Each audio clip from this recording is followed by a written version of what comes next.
প্রণয়নের কোনো ম্যান্ডেট নেয়নি। সুতরাং এই সংবিধান আমার দৃষ্টিতে বৈধ নয়।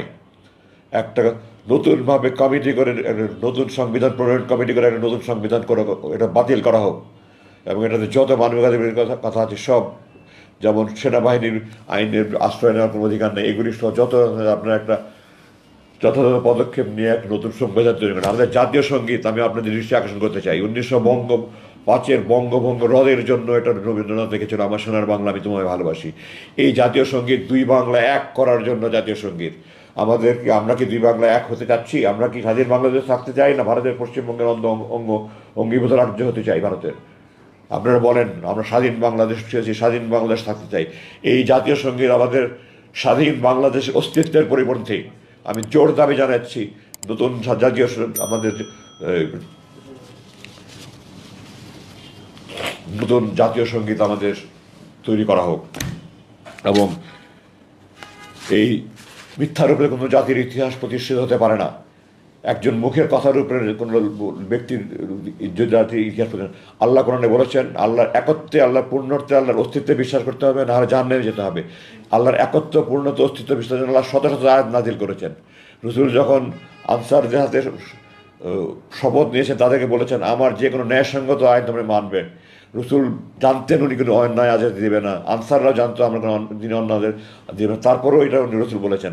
আর একজন শেখ মুজিব সাহেব, উনি 3 লক্ষ বলতে গিয়ে 3 মিলিয়ন বলেছেন, এবং এটাই 30 লক্ষ হয়ে গেছে। একটা জরিপ ছাড়া, কোনো রকমের কোনো কিছু ছাড়া 30 লক্ষ মা বোনের শহীদ বলে বলে তারা মানুষের আবেগকে কাজে লাগিয়ে মানুষকে প্রতারণা করেছে। আমি সরকারের কাছে আবেদন জানাই, আপনারা জরিপ করে বের করেন, অ্যাকচুয়ালি 30 লক্ষ হোক, 3 কোটি হোক, আপনারা বের করেন। আমার জানা মতে এটা 2,86,000 একটা জরিপ হয়েছিল, এটা 2,86,000 ছিল দেখে তারা প্রচার করেনি। ওই 3 লক্ষটাকে 30 লক্ষ বানিয়ে তারে 2 লক্ষ মা বোন ধূসিত হয়েছে। এখনও সময় আছে, এখনও সেই 72 লোকজন বেঁচে আছে। আমরা সারা দেশে একটা জরিপ করে এই 3 লক্ষ না 30 লক্ষ, 2 লক্ষ মানুষ শহীদ হয়েছে কিনা জাতিকে সত্য ইতিহাস জানতে দিন। আমাদের নতুন প্রজন্মকে মিথ্যার উপরে আপনারা জাতিকে গড়ে তুলতে দেবেন না, দয়া করে আল্লাহর ওয়াস্তে। আপনারা যদি দেশপ্রেমিক হন, একটা সত্যিকারের জরিপ করে এটা ব্যবস্থা করেন। আমি আমার বক্তব্য আর 1 মিনিট বলে শেষ করতে চাই। আমরা বাংলাদেশে ধর্ম, গোত্র, বর্ণ নির্বিশেষে সবাই বাংলাদেশি। একটা স্বার্থান্বেষী মহল বিভিন্ন ধর্মাবলম্বীদের ধর্মোপাসনালয় বা তাদের এলাকায় গিয়ে আক্রমণ চালিয়ে বাংলাদেশের ভাবমূর্তি ক্ষুণ্ণ করার চেষ্টা করছে। হিন্দু, খ্রিস্ট, বৌদ্ধ, চাকমা, মারমা নির্বিশেষে আমরা সবাই বাংলাদেশি। আমরা সবাই বাংলাদেশি। মুসলিম অধ্যুষিত হলে আমরা বাংলাদেশি। আমাদের পরিচয় একটাই, আমরা বাংলাদেশি। আমরা ঐক্যবদ্ধভাবে একটা সুসংহত জাতি গড়ে তুলতে চাই। এবং আমি অন্য ধর্মে বিশ্বাস না করতে পারি, আমি জান দিতে প্রস্তুত আছি যেন অন্য ধর্মাবলম্বীরা তাদের ধর্মীয় উপাসনা যথাযথভাবে করতে পারে। আমরা সবাইকে ঐক্যবদ্ধভাবে এই জিনিস নিশ্চিত করতে, যার যার ধর্ম শেষে পালন করবে। আমরা সবাই বাংলাদেশি। আমরা হাতে হাত মিলে আসুন, এদেরকে শক্তভাবে দমন করে আমরা আমাদের একটা স্বাধীন, সমৃদ্ধ, শক্তিশালী বাংলাদেশি গড়ে করি। আমাদের স্বপ্নের বাংলাদেশ চলে, আমাদের প্রাণ দিয়ে, বহু প্রাণের বিনিময়ে এই অর্জিত বাংলাদেশ, নতুন দ্বিতীয় বাংলাদেশ স্বাধীনতার যে শহীদ এবং বীরত্বপূর্ণ যারা কাজ করে তাদেরকে যথাযথ খেতাব দিয়ে পুরস্কৃত করে আমাদের যার যার দায়িত্ব পালন করে আমরা একটা সুখী, সমৃদ্ধ, আমাদের প্রাণের বাংলাদেশ, সুখের বাংলাদেশ, সমৃদ্ধশালী বাংলাদেশ গড়ে তুলি। এই আবেদন রেখে আমি আমার বক্তব্য শেষ করছি। আমি দুঃখিত, আপনাদের কাছে অনেক বেশি সময় নিয়ে ফেলাম। আমার এত লম্বা সময় না আবেদন ছিল না, কিন্তু আমি আমার আবেগ ধরে রাখতে পারিনি। আপনাদের সামনে 8 বছর কথা বলতে পারিনি, আমার মুখ বন্ধ ছিল। আপনারা ক্ষমা করবেন যদি আপনাদের বেশি সময় নিয়ে থাকি। আপনাদের যদি কোনো প্রশ্ন থাকে আপনারা এখন করতে পারেন। ধন্যবাদ। আসসালামু আলাইকুম।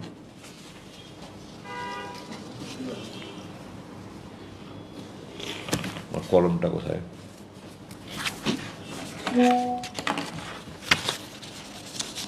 উন্মুক্ত, আপনার প্রশ্ন থাকলে করতে পারেন।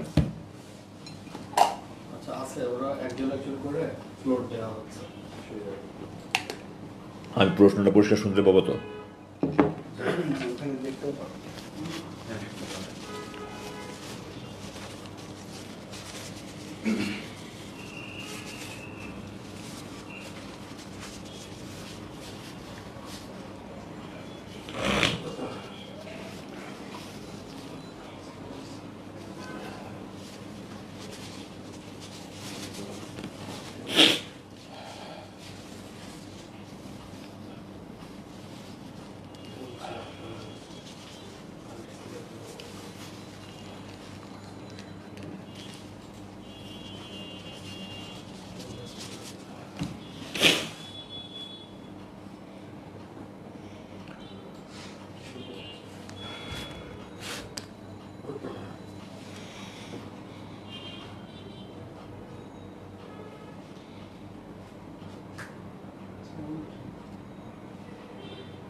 আসসালামু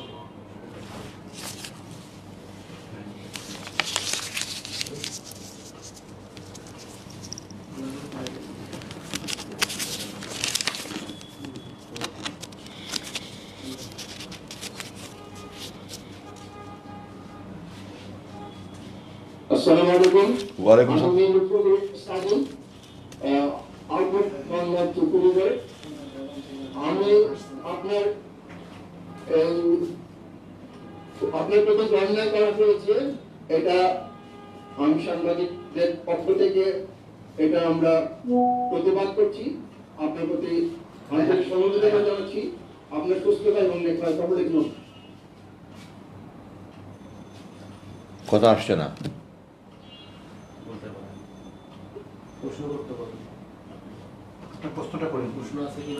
আপনি আপনার কথা শুনতে পাচ্ছি না।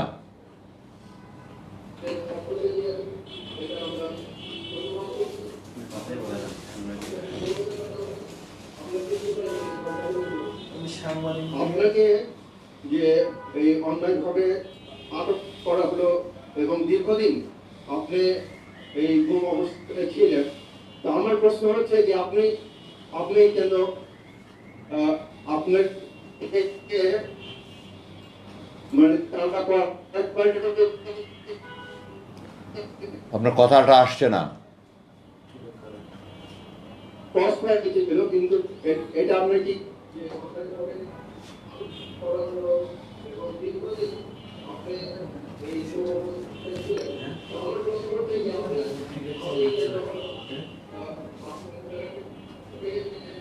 ডিস্টার্ব করছে কেন? আমার তো ভালো কথা। আমার শেষ প্রশ্ন হচ্ছে, আপনি বাংলাদেশ সেনাবাহিনীর কাছে আপনার প্রস্তাবে সেনাবাহিনী আপনি মানসিকভাবে নির্যাতিত হয়েছে এবং সেখানে আপনাকে পদোন্নতি এবং আর্থিকভাবে বঞ্চিত করা হয়েছে, সেনাবাহিনীর কাছে আপনার কি প্রত্যাশা? ধন্যবাদ। আচ্ছা, ধন্যবাদ। আপনার নামটা বোধহয় সম্ভবত সাদি বলেছিলেন, সাদি সাহেব, ধন্যবাদ।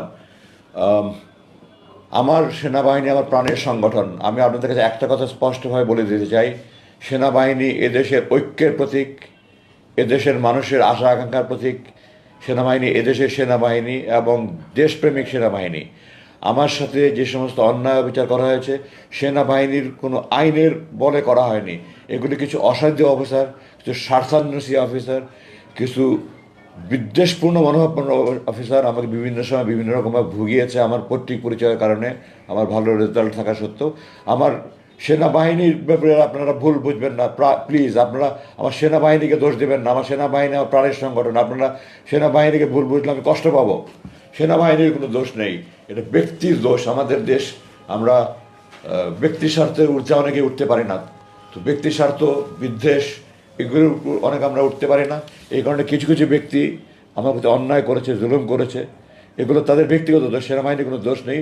এবং বর্তমান সেনাবাহিনীর প্রধান, উনি আমাকে দেখা করেছেন এবং আমাকে উনি দাওয়াত দিয়েছেন ওনাকে যাওয়ার জন্য। আমি হয়তো ইনশাআল্লাহ কিছুক্ষণ পরে ওনার আপনাদের শেষ করে যাব। উনি আমাকে প্রতিশ্রুতি দিয়েছেন আমার সাথে যা যা অন্যায় হয়েছে সব কিছুর উনি প্রতিকার করবেন। যেমন আমি অলরেডি আপনাকে উদাহরণ দিয়ে, আমাকে অবাঞ্ছিত ঘোষণা করা হয়েছিল, উনি এটা প্রত্যাহার করে অলরেডি চিঠি দিয়ে একজন জেনারেলকে পাঠিয়েছেন, লেফটেন্যান্ট জেনারেলকে পাঠিয়েছেন। হাতে হাতে আমার কাছে গতকালকে এটা হস্তান্তর করা হয়েছে। উনি আমাকে যে গুম করেছিল, কারা করেছিল, এর জন্য উনি একজন লেফটেন্যান্ট জেনারেল র্যাঙ্কের অফিসারকে চেয়ারম্যান করে, একজন মেজর জেনারেল র্যাঙ্ক এবং 3 জন ব্রিগেডিয়ার জেনারেল র্যাঙ্কের অফিসারকে যে একটা কমিটি করে শুধুমাত্র আমার ব্যাপারটা তদন্ত করার জন্য উনি কমিটি করে দিয়েছেন। এটার জন্য আমি ওনার কাছে কৃতজ্ঞ। আমার বিল্ডিং নির্মাণ স্থগিত ছিল, ওটার জন্য উনি পারমিশন অলরেডি দিয়ে দিয়েছেন, কাজ ইনশাল্লাহ শীঘ্রই শুরু হয়ে যাবে। এটার জন্য আমি ওনার কাছে কৃতজ্ঞ। উনি আমার পেনশনের ব্যাপার উনি আমাকে আশ্বাস দিয়েছেন, ওনার পক্ষে সর্বাত্মক যা কিছু সম্ভব করার উনি করবেন। এবং আমি ওনাকে বলেছি যে আমি ব্রিগেডিয়ার জেনারেল র্যাঙ্কে অবসরপ্রাপ্ত আমি গ্রহণ করব না। আমি ব্রিগেডিয়ার র্যাঙ্কে যে আমাকে বরখাস্ত করা হয়েছে, আমি সেই বরখাস্তর আদেশ প্রত্যাহার করতে হবে। দ্বিতীয়ত, আমাকে চাকরিতে পুনর্বহাল দেখাতে হবে। তৃতীয়ত, আমি আমার ব্যাচে আমি প্রথম স্থান অধিকার করেছি। সমস্ত রেকর্ড রেজাল্ট আমার তাদের কাছে আছে। আমার ব্যাচমেটরা যারা 50 মেধা তালিকা 50তম, তারা যে মেজর জেনারেল লেফটেন্যান্ট জেনারেল হয়েছে। তো আমার ব্যাটসম্যানের যেদিন মেজর জেনারেল র্যাঙ্কে প্রমোশন পেয়েছে সেই দিন আমাকে মেজর র্যাঙ্ক প্রমোশন দেখাতে হবে। আমার ব্যাটসম্যানের যেদিন লেফটেন্যান্ট র্যাঙ্কে পদোন্নতি হয়েছে আমাকে সেই দিন লেফটেন্যান্ট র্যাঙ্কে পদোন্নতি দেখাতে হবে। এবং আমার সরকারি চাকরির সম্পূর্ণ সময়সীমা যে 59 বছর 1 বছর এলপিআর সহ আমাকে পূর্ণ সময়ের সকল সুবিধা সহ আমাকে অবসরে দেখাতে হবে। আমি এর থেকে কম কোনো কিছু গ্রহণ করবো না। এর থেকে যদি এটা না করা হয় তাহলে আমি আইনে আশ্রয় নেব। এবং উনি আমাকে প্রতিশ্রুতি দিয়েছেন যে উনি ওনার সাধ্যের মধ্যে থাকে উনি এটা করবেন, ওনার সাধ্যের মধ্যে না থাকলে উনি প্রয়োজনে উনি এই তত্ত্বাবধায়ক সরকার প্রধানমন্ত্রীর সাথে কথা বলে উনি এটা ব্যবস্থা করবেন, এই ধরনের আমাকে উনি প্রতিশ্রুতি দিয়েছেন। আমাকে আশা করি আমি জেনারেল ওয়াকারকে ব্যক্তিগতভাবে অত্যন্ত স্নেহ করি। সে আমার ছাত্র ছিল, আমি তাকে ভালোবাসি, সে একটা ভালো মানুষ এবং দেশপ্রেমিক মানুষ, না হলে আজকে যে ভূমিটাকে সে পালন করেছে এটা করতো না। এবং আমি দৃঢ়ভাবে বিশ্বাস করি যে প্রতিশ্রুতি দিয়েছে সেই প্রতিশ্রুতি পালন করবেন। তো আশাবাদী ইনশাআল্লাহ, আপনারা দোয়া করেন আমার প্রত্যাশা যেন পূরণ হয়, উনি যেন ওনার দায়িত্ব পালন করে আমাকে আমার যে ক্ষতিপূরণ হয়েছে এই ক্ষতিপূরণগুলি উনি করে দিতে পারেন। ধন্যবাদ। জি ভাই, নেক্সট প্রশ্ন করেন, নেক্সট প্রশ্নটা করেন, নেক্সট প্রশ্নটা করেন। জি নেক্সট প্রশ্নটা করেন, এখানে করেন।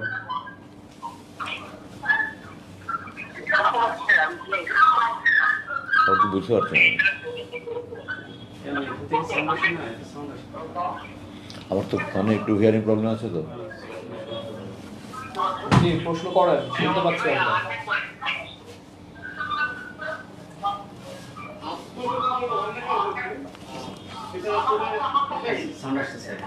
নাম নাম কোন চ্যানেল কোন? সেটা আর দ্বিতীয়ত আপনাকে নতুন জীবনে ফিরে আসার জন্য স্বাগত। আমার দুটো প্রশ্ন। প্রথম প্রশ্ন হচ্ছে, স্বাধীনতা যুদ্ধে শহীদদের নিয়ে আপনি আজকে একটা জরিপের কথা উল্লেখ করেছেন। তা আমরা 30 লাখ বলে এতদিন যেটা জানতাম, জরিপে আপনি যে সংখ্যাটা উল্লেখ করেছেন সেটা, আমার প্রশ্ন হচ্ছে আসলে আপনি তো মুক্তিযুদ্ধ দেখেছেন কিংবা সে সময় আপনারা জানতেন, আসলে আপনার মন্তব্য কি সেখানে শহীদের সংখ্যা কত? এক। দ্বিতীয় প্রশ্ন হচ্ছে গিয়ে, আপনার বাবাকে মানবতা বিরোধী অপরাধে অভিযুক্ত করে শাস্তি দেওয়া হয়েছে, তার সম্পর্কটা আসলে ক্লিয়ার করতেন। তিনি যে কারণে তাকে অভিযুক্ত করা হয়েছে তার যে অপরাধ সে বিষয়ে আপনারা জানতে চাই। আচ্ছা, প্রথম প্রশ্নটা একটু আবার পরিষ্কার করে বলেন। 30 লক্ষ শহীদের ব্যাপারে কি বলতে চান?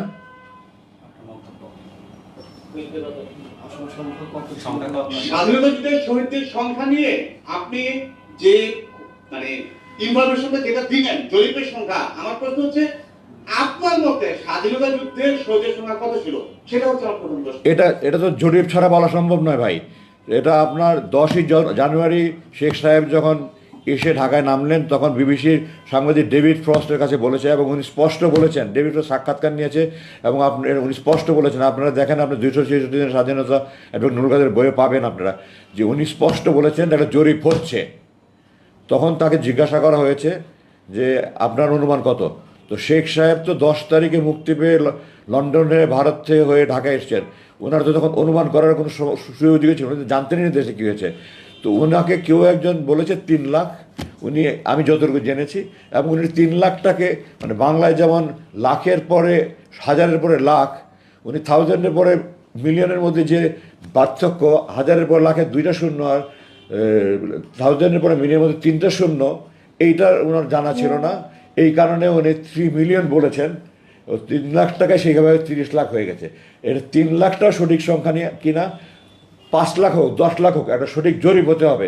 জরিপ না হয়ে একজন ব্যক্তির কথার উপরে একটা দেশের ইতিহাস তৈরি হতে পারে না, তিনি যেই হোক।